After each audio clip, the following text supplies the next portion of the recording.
tous et bienvenue sur ce nouveau tutoriel de prise en main sur l'environnement LabVIEW, qui est un logiciel qui peut être utilisé dans la supervision et on peut aussi l'accoupler à certains microcontrôleurs. Ok. Une fois que nous double-cliquons sur l'environnement de Simulink, nous avons ainsi une nouvelle page et nous avons ici dans le coin, nous voulons ouvrir un projet. Et de ce côté-ci, c'est pour créer un projet. Bon, je vais donc venir sur Fichier et Nouveau VI, Environnement virtuel. Et lorsque j'ouvre, j'ai deux faces qui sont présentées. Dans la première face, c'est la face avant, où on peut réaliser et visualiser les éléments. Et dans la deuxième face, j'ai le diagramme en fait, où nous allons représenter le code LabVIEW. Déjà, LabVIEW, on le code en langage G, qui est un langage graphique. C'est avec ce langage qu'on code LabVIEW. Ainsi, lorsque je suis dans cette phase avec CTRL-E, je peux revenir à l'autre face. Ok. Si j'ai donc cette face-ci, elle fonctionne comment? Déjà, ce logiciel a plusieurs fonctionnalités.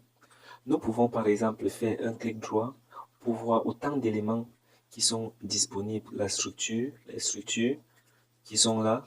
Nous avons les tableaux, nous avons les chaînes, dialogues, les comparaisons. Tous ces éléments sont les éléments qui permettent de réaliser une fonction précise dont nous aurons besoin de faire.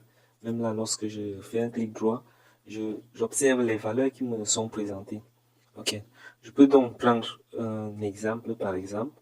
Et cet élément-ci qui est un bouton, le bouton qui est rotatif en fait.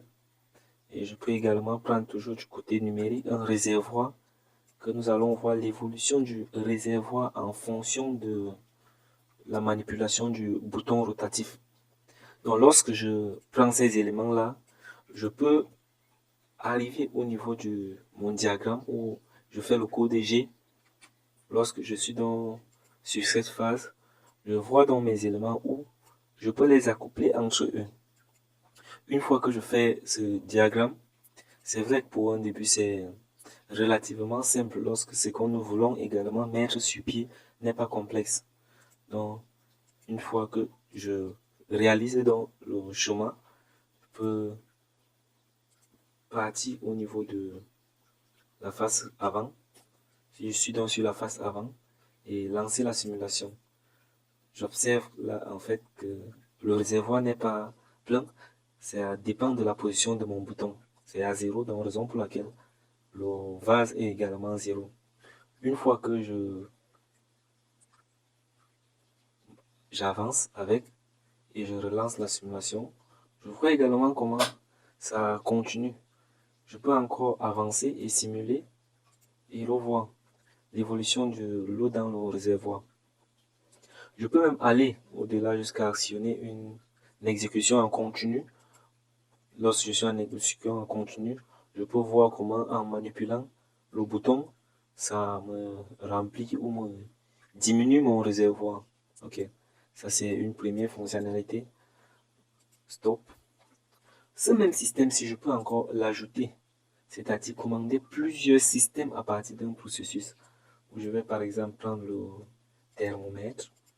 Lorsque je vais présenter là, je vais partir l'interconnecter avec les autres dans le côté diagramme, côté code. Une fois que je l'interconnecte dans le côté code, je peux donc revenir au niveau de mon système pour voir. Une fois que je lance la simulation, vous observez comment le vase augmente. Si je m'en dirige à 10, je vais dire si on dirige à 10, je vais également voir comment le réservoir sera au niveau de 10.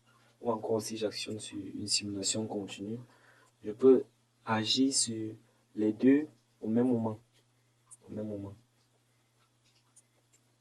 De même, je peux changer à 10 pour avoir une même échelle de tous les côtés. Et ainsi de suite. Quand je vais donc mettre là, je vais observer comment mon élément se remplit. Ok. Les équations mathématiques sont aussi réalisables. si je viens par exemple dans mon côté où je peux prendre un système mathématique, où je vais prendre par exemple l'addition. Si je prends l'addition, je vais mettre à l'entrée plusieurs éléments qui peuvent être une constante dans le cas où je ne vais pas la modifier au cours du temps, ou une commande si j'ai besoin de la modifier, agir sur le système, ou un indicateur pour préciser la lecture. Lorsque je prends ici une commande à la face diagramme, je prends encore une autre commande. J'ai donc mes deux commandes là. Je peux donc maintenant placer à la sortie l'indicateur. Lorsque je place l'indicateur, on observe X, Y, et à la sortie, j'ai la somme des deux, X, Y. Okay. Lorsque je viens au niveau de la face avant, j'observe les éléments qui me sont ajoutés, X, Y et X plus Y. Il est donc question pour moi de remplir la valeur de X et la valeur de Y que je peux mettre comme ceci. Et lorsque je vais simuler, ça me donne la somme des deux. Et les systèmes peuvent bien et bien marcher. Donc, on peut augmenter les systèmes. Ok. À la prochaine fois, nous allons exécuter les commandes à travers un microcontrôleur externe.